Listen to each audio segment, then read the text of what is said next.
Before I get stomach ache and eat all this, and we got to go. Your division, man, it's getting pretty stacked. I'm excited. I mean, there's a lot of good talent there. It's a good weight class to come back to. It's a lot of matchups for me to after I get this win, after I get my belt. A lot of guys that can make some big splashes to get me paid. You know. I actually picked Sterling to beat Peter Yan in that first fight. Did you? Yeah, I thought his athleticism. I thought Peter Yan not having a wrestling background, Sterling could like really negate that and add some more grappling in there. And boy, was I off. Like I've never been, I'm honest about this. I've never been the biggest Peter Yan fan. I'm like he's good. Yeah, he's definitely good. He's a good goddamn fighter. Basic technical is good. Meat and potatoes is fucking great. And he's really good at that. But I've never been like blown away by him.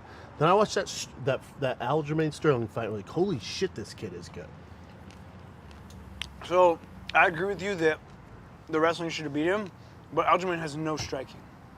Like if you watch all of his fights, like I wouldn't say no. I mean, it's hard for me to say. He's a UFC champion right now.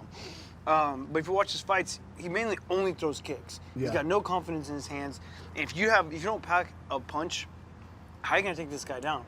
He knows you're shooting a shot. Like especially a pressure fighter like Peter Yan. Like Yeah. if you don't get his respect, the pressure's not going to stop. If you can't crack him, it's a lot harder to take him down. But I was surprised that Peter Yan was basically throwing him around. Yeah. Like not a ton of technique, but tripping him, throwing him all over the goddamn octagon. Yeah, I was actually. I was like, pretty goddamn, surprised. Sterling.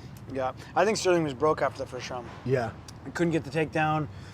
Just looked real frustrated, and that's going to play a factor in Yan just kind of tuning. Do you consider Aljamain Sterling the champ? I don't. I mean, you technically have to just say it because he did get an illegal knee to the head, but he was getting his ass whipped. He was getting his ass whipped. But people that are like, oh, he's faking it just to get out, I'm like, you get knee to the head. Yeah. Let me know how it goes for you. Like, that was a straight up knee to the goddamn face. Either way, Sterling got the win. He should have got the win because it was completely illegal, but he did play it up like a little bit. I think it should be DQ. I think I don't think you should win the title based off that. I guess title fight, right? Yeah, but like there shouldn't be it should be a no contest. No. And Yan shouldn't lose his belt, and Sterling sure as hell shouldn't get the belt. They Yeah. should just do it again. I find it weird to award a guy the belt off a DQ. Yeah. I mean, Like to be awarded the world champion off a DQ. Strange. It sucks for both of them, to be honest. Oh, yeah. And Aljamain played it up horribly as well too. I think he's taking some notes from Wilder as well too. Yeah. Like, you got the win because of an illegal knee, but you don't need to play it up. Yep. They don't need to be like throwing the belt on the ground and then an hour later taking pictures with all your buddies. Yeah. Like if you're gonna be disappointed on winning the belt that way, then really be disappointed. Don't have to fake it to be that way. Or I mean, I've seen people get flatlined and get up faster than he got up. Yep. Like, you got an illegal knee, you won the fight, but don't roll around the ground and look like a little bitch about it. I don't want to overlook Corey Sandhagen. He's a goddamn good fighter. 100%. But if you get past him, bro, you versus Peter Yan, think of that goddamn matchup. It's such a fun fucking fight. I like it. I like that fight for me. Because he's a dog, too. I feel like if there's one guy with similar mentality, and it's really the Mamba mentality when you think about it, the mentality you have. There's you, John, like there's not a lot of guys with guys' same mentality.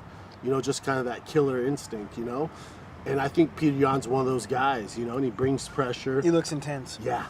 The way he trains, the way Yes. he comes out and fights, he definitely looks intense. And I respect him for the fighter he is, Yep. right? All these young guys coming up, I respect Corey Sandhagen, right? Like I'm about to step out in front of him in 9 days. And so I got to respect him to run through him, but I will run through him. Yep. I got to.